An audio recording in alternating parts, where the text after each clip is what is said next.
सासू माँ, हर किसी को प्राइवेसी की जरूरत होती है। मालती देवी और शंकर जी ने आज कितने सालों बाद आखिर अपने दम पर अपना एक छोटा घर बनवा ही लिया। मालती देवी की शादी को 26 वर्ष हो चुके थे। 2 बेटे थे मालती देवी की, लेकिन आज तक वह अपना घर नहीं बनवा पाई थी।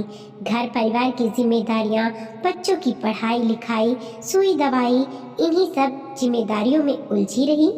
छोटी सी तनख्वाह थी शंकर जी की, एक छोटी नौकरी करते थे। वह इसलिए कभी अपना घर नहीं बनवा पाए। थोड़े थोड़े पैसे जोड़ती थी मालती देवी कि आज नहीं तो कल अपना घर होगा। गांव का घर छोड़कर शहर में नौकरी की वजह से रहना पड़ा था। गांव में दूसरे भाई और उनके परिवार रहते थे। वहां अच्छा खासा बड़ा घर था, लेकिन क्योंकि शंकर जी की नौकरी शहर में थी तो उन्हें तो अपने परिवार के साथ अपने गुजर बसर के लिए शहर में ही रहना था। माता पिता के पास भी इतने पैसे नहीं थे कि बंटवारा करके सब बच्चों को दे देते और वह अपना एक घर शहर में खरीद लेते, क्योंकि गांव में संपत्ति के नाम पर सिर्फ एक पुश्तैनी घर था जिसमें कि बाकी 2 भाइयों का परिवार रहता था। खैर, मालती देवी और शंकर जी ने थोड़े थोड़े पैसे जोड़कर आज अपनी शादी के 26 सालों बाद अपना एक छोटा सा घर बनवा ही लिया था। लेकिन घर इतना छोटा था कि उसमें एक बड़ा परिवार गुजारा नहीं जा सकता था। घर में 2 बेडरूम और एक हॉल, एक छोटा सा किचन और वॉशरूम बना हुआ था और इस तरह से घर का नक्शा बना था कि सिर्फ एक बेडरूम सेपरेट था, बाकी एक बेडरूम से होकर वॉशरूम और किचन तक जाना पड़ता था। इसीलिए देखा जाए तो उस घर में सिर्फ एक बेडरूम था और वॉशरूम और किचन तक जाने में दूसरे बेडरूम का सहारा लेना पड़ता था। और एक हॉल था, लेकिन जितना बजट था उतने में ही मालती देवी और शंकर जी को अपना घर बनवाना पड़ा। अपने घर में आए उन्हें 1 साल हुआ था।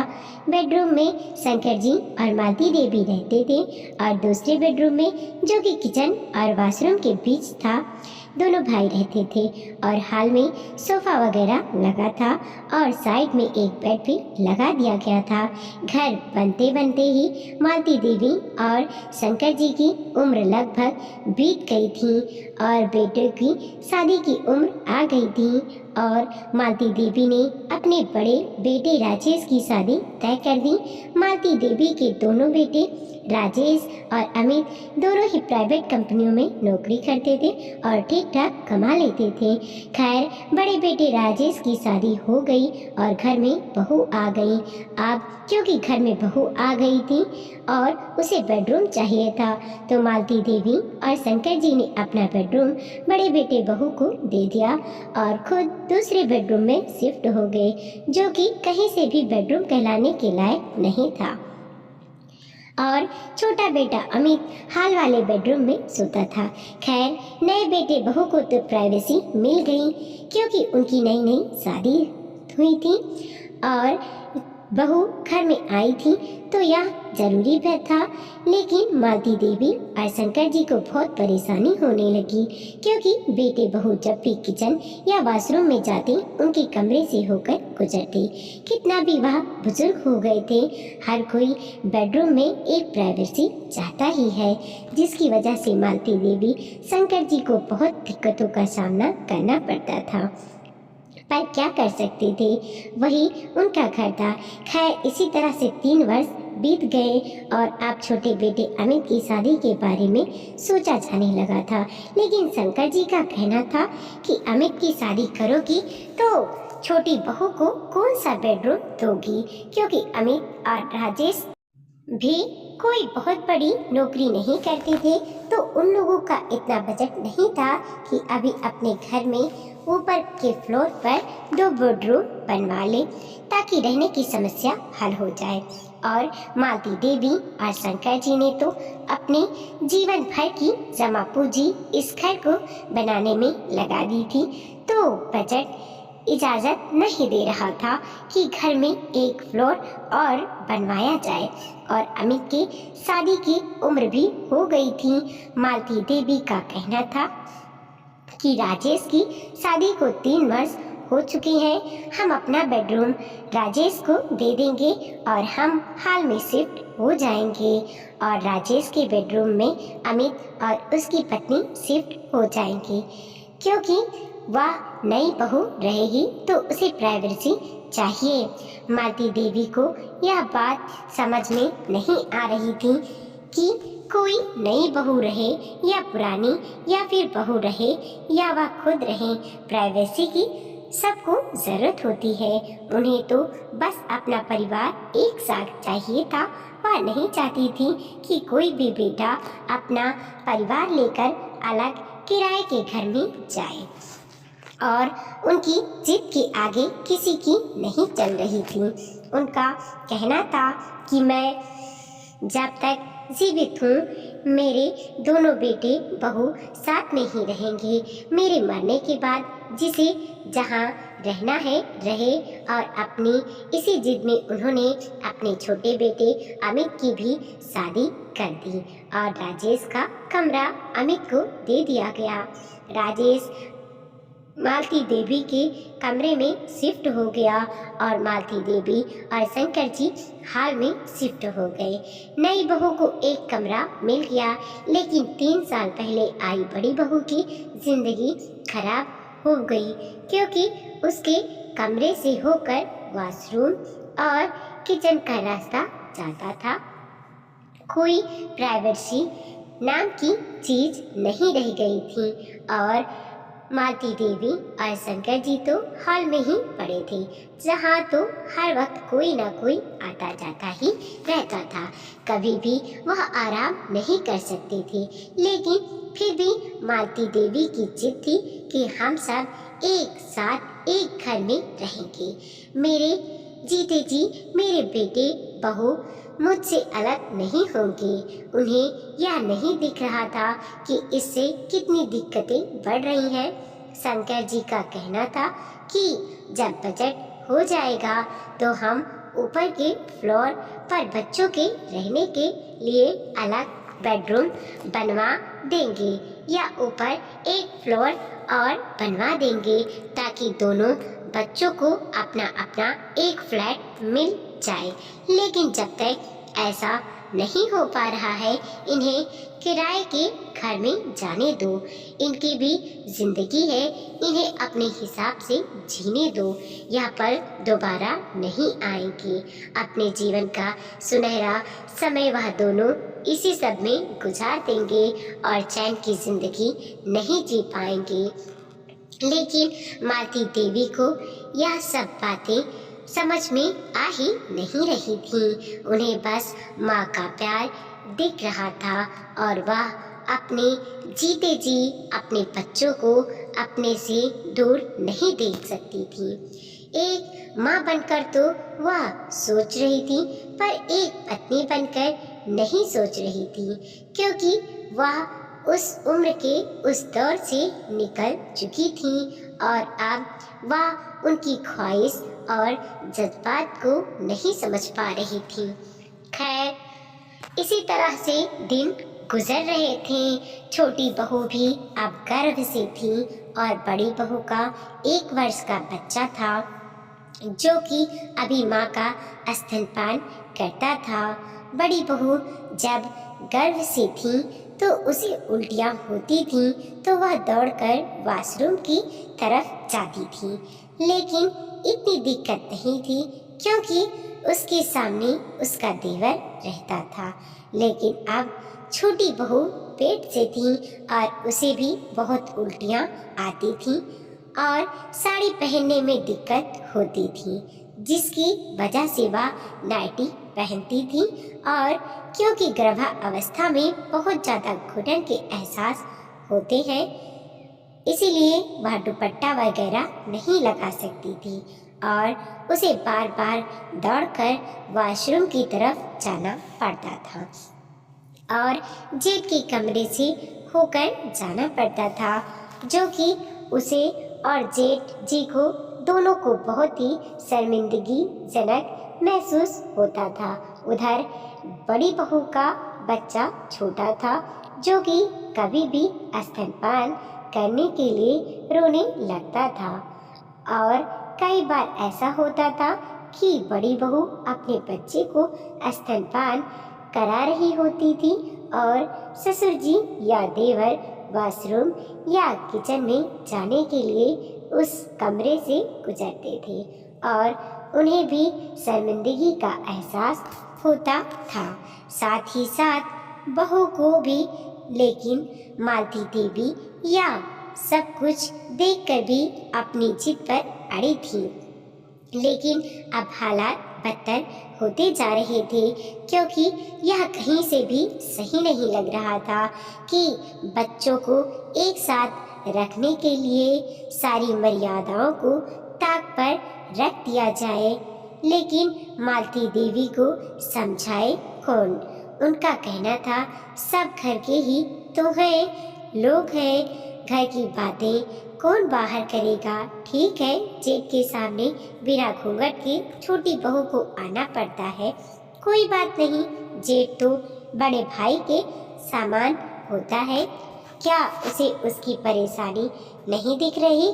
यह तो घर की बातें हैं, बाहर कौन ले जाएगा। लेकिन फिर भी जो रिश्ते हैं वह रिश्ते हैं। बोल देना आसान होता है, पर शर्मिंदगी तो होती ही थी। तंग आकर एक दिन बड़ी बहू और छोटी बहू ने सोच लिया कि आज वह मालती देवी को आईना दिखा कर रहेंगी, क्योंकि अब और कोई रास्ता नहीं बचा था। सुबह सुबह जब मालती देवी उठी तो देखा छोटी बहू बिना दुपट्टा लिए नाइटी पहनकर पूरे घर में घूम रही है।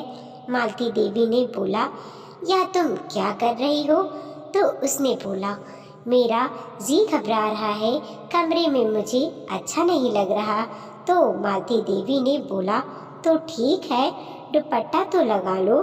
तो छोटी बहू ने कहा, अरे घर के ही तो लोग हैं मम्मी जी, और बड़े भैया तो मेरे बड़े भाई के समान है, उनसे क्या संकोच। वैसे भी क्या बिना दुपट्टा के मैं उनके सामने नहीं गई हूँ, और जब कोई पर्दा रह ही नहीं गया तो दिखावा का पर्दा करने से क्या फायदा।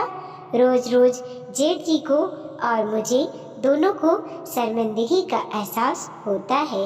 इससे अच्छा इस शर्म को खत्म ही कर दिया जाए, क्योंकि हम दोनों खुद अपराधी महसूस करते रहते हैं और गाली में जीते हैं, जबकि हमारी कोई गलती नहीं है।